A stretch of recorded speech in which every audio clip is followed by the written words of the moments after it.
예, 지금 평가 대충 나왔는데 어떻게 지금 나오고 있죠? 그 인선에 대한 예. 일단 뭐 여야가 과거에 이제 그 자신들이 집권당 할 때는 좀 서운한 감정을 묻어내는 것 같고요. 그런데 이제 산반 여론이 그렇죠.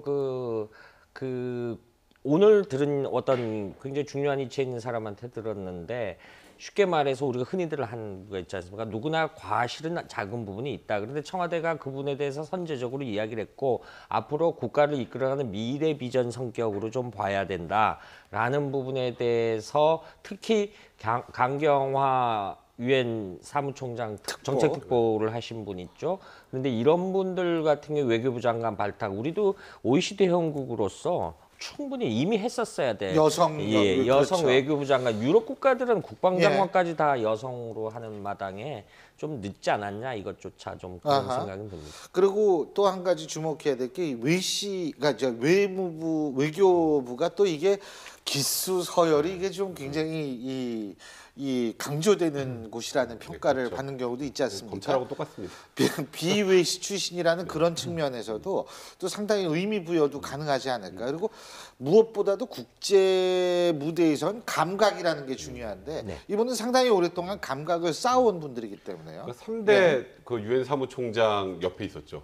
예. 3명의 유엔 사무총장을 거쳐서 3명의 사무총장으로부터 모두 높은 평가를 받았다는 그런 얘기도 나오고 말씀하셨던 것처럼 외교부 장관으로 최초로 비외무고시 출신입니다. 또 한 번 또 최초로 만약에 통과를 한다면 그러면 여성이고요. 근데 그런 면에서 아까 말씀하셨던 것처럼 굉장히 파격적인 인사이기도 하지만 또 국민들 입장에서는 이런 정말 국제적인 외교적인 감각을 갖고 있는 분을 외교부 장관에 앉히는 것도 괜찮다는 얘기도 많이 나오는 상황입니다. 장하성 교수 같은 경우도 문재인 대통령이 3번을 전화했다는 거 아니에요. 원래 장하성 교수는 안철수 전 후보의 사람으로 알려져 있는 거 아니에요?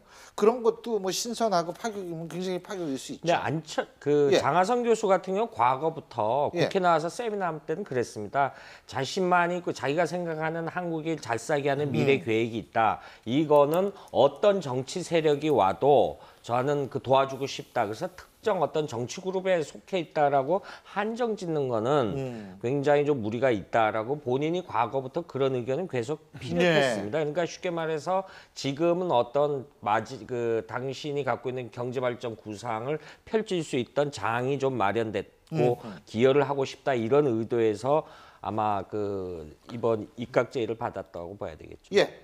네, 그래서 이번에 인사의 어저께 이미는 파격적인 인사도 있지만 정치적으로 볼 때 통합의 인사였고 좀 폭넓은 인재를 기용했다. 그럼요. 김광두 교수 같은 경우에는 박근혜 전 대통령의 경제교사예요. 그래서 이제 정치적으로 구지하게 하면은 아까 했지만 장하성 정책실장 같은 경우는 안철수 2012년 대선 때 안철수를 지원한 사람이고 그 다음에 이제 강경화 외교부 장관 후보자는 반기문 총장을 많이 모시지 않았습니까? 많이 돕고 이제 그런 거고 그 다음에 이제 김동연 경제부총리 후보자 같은 경우는 뭐 정통 경제 관료니까 뭐 어느 정권 사람이라 볼 수는 없습니다만은 노무현 정부 때도 뭐 활약했고 그 다음에 박근혜 정부에 와서 국무조정실장 장관급을 지냈고 그 다음에 이명박 정부에서 기획재정부 차관을 이렇게 하면서 상당히 중용이 됐었기 때문에 여러 부류의 사람들이 기용됐다. 이거는 며칠 전 지난주까지 인사는 탕평이라 했지만 그때는 소위 범여권, 소위 당 사람이거나 캠프 출신이거나 선대위 사람들이었거든요. 노무현 정부에 참여했거나. 그러나 어저께 처음으로 본격적으로 그걸 떠나서 외연을 넓히면서 다른 대선 주자를 믿은 사람을 하거나 아무런 캠프와 관계없는 사람, 특히 김동연 경제부총리 후보자 같은 경우는 문재인 대통령 한 번도 어저께 전까지는 일면식이 없다고 그랬거든요. 그런 점에서 앞으로 폭넓은 인사기용에 시동을 본격적으로 건 게 아닌가 이렇게 생각이 듭니다. 그렇죠. 파격적 인사를 하는데 이미 뭐 라인업 보면 조국, 이낙연, 피우진, 조현옥, 윤석열, 뭐 장하성까지 파격의 파격을 마지막이 아마 강경화 외무부 장관 후보자인 것 같은데 그래서 저는 뭐 국민들에게 충분히 눈길을 끌 만한 인사였다. 무릎을 탁칠 정도로 정말 잘하는 인사라고 박지원 전 대표까지 얘기할 정도로 잘하는 것 같고 이 잘하는 전체 라인업 뒤에 숨은 코드가 또 있습니다. 이 파격과 변화 밑에 안정을 꾀하는 아주 지혜로움이 있는데 예를 들면 경제 같은 경우는 경제부총리가 정통 관료 출신의 우리 김동연 총리 후보자를 지명한 반면에 청와대에서 경제정책을 총괄했으면 정책상은 장하성 그 실장을 임명함으로써 예. 보역 구도가 좀 막히겠다던가 예를 들면 윤석열 지검장을 파격적으로 그 임명한 반면에 봉욱 대검차장이라든가 이금록 그 법무부 차관들 같은 경우는 검찰 내에서 정상적으로 인사해서 승리해야 될 기수를 인정해 주는 그래서 조직 검찰에게 오히려 변화와 안정감이라고 두 마리 토끼를 다 준 걸 보면 제가 볼 때는 이런 파격과 변화 이면에 조직의 안정을 꾀하려고 하는 그 지혜로움도 숨어 있는 거 아닌가 알겠습니다. 자, 여기 계신 분들이 전부 강경화 신임 외교부 장관 내정자에 대한 많은 얘기들을 했는데요. 자, 그 파격 인사, 그만큼 파격적인 인상을 많이 줬기 때문이라고 생각을 합니다. 왜 그런지 박상현 앵커가 정리해봤습니다. 화면 함께 보시죠.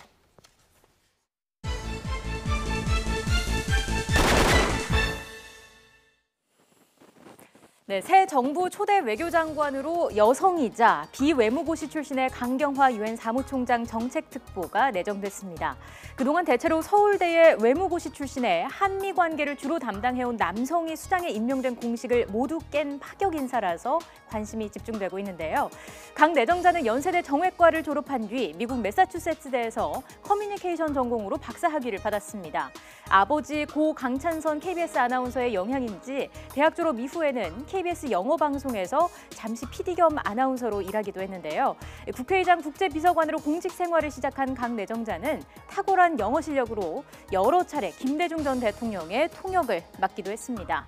이후 외교통상부에 특재된 강 내정자는 비외무고시 출신 여성으로는 처음으로 국장에 발탁되기도 했죠. 2006년에는 한국인 여성으로서는 최고위직인 유엔 인권고등판무관실 부판무관에 임명돼서 이후 줄곧 유엔에서 활동해왔습니다. 경력의 대부분이 다자 외교와 인권 분야라서 남북, 특히 북핵 문제에 취약하다는 일각의 지적에 대해서는 유엔에서의 경험을 바탕으로 문제 해결에 기여하고 싶다는 포부를 밝혔는데요. 직접 들어보시겠습니다. 북핵 문제가 그냥 뭐 한반도 문제를 넘어서 국제에서 유엔에도 자주 그 문제가 거론이 됐고요. 또 제가 그 문제를 직접 다루진 않았다고 하더라도 국제 무대에서 여러 가지 현안에 대해서 많은 활동을 했고 경험이 있고 그 경험을 바탕으로 제 나름대로 기여를 하고자 합니다. 네, 그 밖에도 강 내정자는 딸의 이중 국적과 위장 전입 문제 등이 불거져 있습니다. 과연 무사히 청문회를 통과하고 70년 외교부 역사상 최초의 여성 장관이 탄생할 수 있을까요? 전문가들과 함께 이야기 나눠보겠습니다. 예, 박상현 앵커가 아주 잘 정리를 해드렸습니다. 그런데 뭐 반기문 전 유엔 사무총장하고도 물론 인연이 깊다라는 거 아까 말씀하시고 그랬는데 지금 박상현 앵커가 나중에 얘기한 게 지금 자녀 국적 문제, 위장 전입 문제인데 오늘 노회찬 정의당 원내대표가 제가 아침에 인터뷰를 했었거든요. 근데 다른 위장 전입과는 다르다 이렇게 노회찬 원내대표는 말을 했습니다.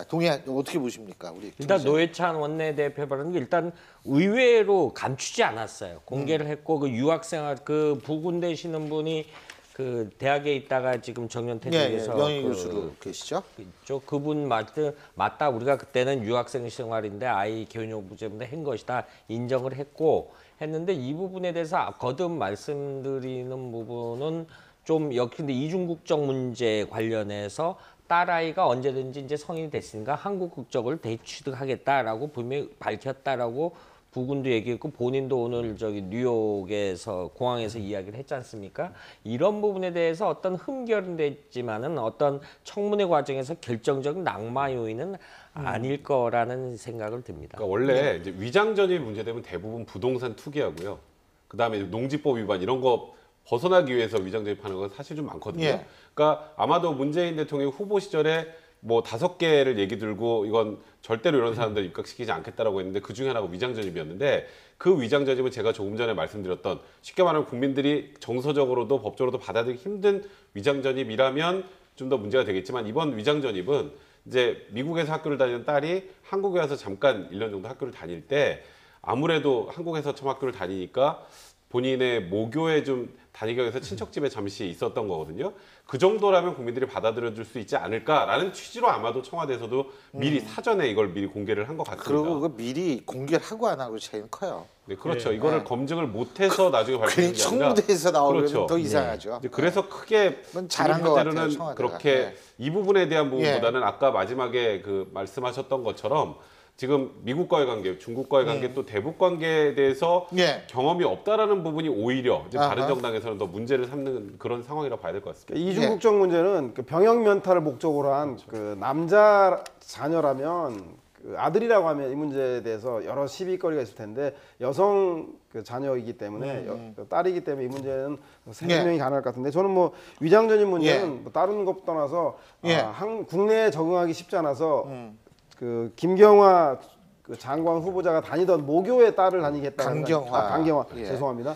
강경화 장관 후보자가 다녔던 모교의 딸을 다니게 하기 위해서 위장전이 됐다는 건데 저는 이거는 논란의 소지가 있을 것 같습니다. 그 청문회 과정에서 국민들이 유엔에서의 탁월한 외교적 능력과 그다음에 여성의 그 유리천장 깨기라고 하는 여성의 지위 향상 이 문제를 높이 평가할 것인지 아니면 모든 사람은 똑같은 잣대를 들이대야 한다는 특히 문재인 대통령이 후보자 시절에 5대 비리 관련자 고위공직 배제해서 병역 면탈, 부동산 투기, 세금 탈루, 위장 전입, 논문 표절이라 구체적으로 적시한 데 위반되거든요. 따라서 이 두 가지 문제, 국익의 문제하고 개인의 이런 그 자질의 문제에 대해서 어느 것을 더 높이 평가할 것인가는 저는 국민의 여론에 달려 생각이 들고 그 여론을 돌리기 위해서도 저는 후보자 개인도 개인이지만 문재인 대통령이 이 문제에 대해서 왜 이런 문제가 있음에도 불구하고 발탁했는지에 대해서 직접 국민들에게 설명한다면 보다 더 효과적이지 않을까 생각이 듭니다. 네, 저도 뭐 좀 비슷한 이야기인데 강경화 외교장관 후보자가 참신하고 파격적이라는 데서 높은 점수를 받고 있지만 일단 제가 두 가지 문제는 분명하게 문제가 있다는 걸 또 어느 정도로 인정하는 것 속에서 이 현 정부가 그거를 국민들에게 소상히 설명하고 소위 낮은 자세로 이렇게 이해를 시키는 그런 노력이 필요하다고 봅니다. 왜냐하면 아까 이제 강경화 그 딸 같은 경우에 이중 국적 문제는 병역 기피가 아니기 때문에 문제가 안 된다 이런 아까 논리도 설명을 했는데 저는 그렇게 보지 않습니다. 왜냐하면 외교장관하고 법무장관하고 교육부 장관 같은 경우는 이거야 직접 모범이 돼야 될 그런 특히 외교장관은 국가 간의 이해 반장관은 좀한 모범 안 되나요? 특히 이해 충돌이라는 문제가 이런 게 있기 때문에 과거에도 딸의 이중국적 문제 같은 것도 과거에 논란이 된 적이 있거든요. 그렇기 때문에 이런 거에 대해서 이번에 딸을 이제 국적을 바꾸겠다, 다시 한국으로 다시 바꾸겠다라고 하는 거를 했기 때문에 어느 정도 양해가 되는 것이지. 그렇기 때문에 앞으로 청문회 과정에서 추가 의혹이 나오느냐 안 나오느냐가 중요한 관건이 될 거로 보입니다.